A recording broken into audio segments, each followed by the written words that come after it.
అందరికీ నమస్కారం. ఈరోజు మనం దేవుడికి అభిషేకం చేసేటప్పుడు పంచామృతం ఎందుకు తప్పనిసరిగా వాడుతారో తెలుసుకుందాం.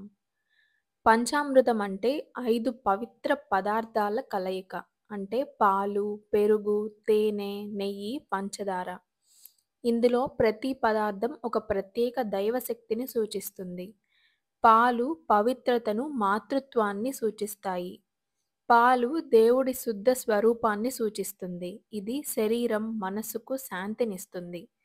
పెరుగు సంపద, శుభ ఫలితాలను సూచిస్తుంది. ఇది శ్రీ మహాలక్ష్మి కటాక్షం. దేవుడికి పెరుగుతో అభిషేకం చేస్తే ఇంట్లో సమృద్ధి పెరుగుతుంది. అలాగే తేనె మాధుర్యం ఇంకా సానుకూల శక్తిని సూచిస్తుంది.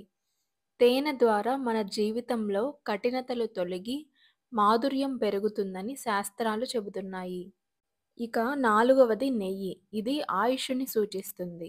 నెయ్యి శరీరాన్ని పోషిస్తుంది. దేవుడికి నెయ్యితో అభిషేకం చేయడం వల్ల భక్తుడి ఆయురారోగ్యాలు లభిస్తాయని నమ్మకం.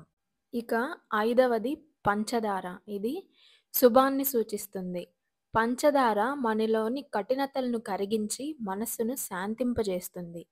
ఈ 5 పదార్థాలు కలిపి చేసేదే పంచామృతం.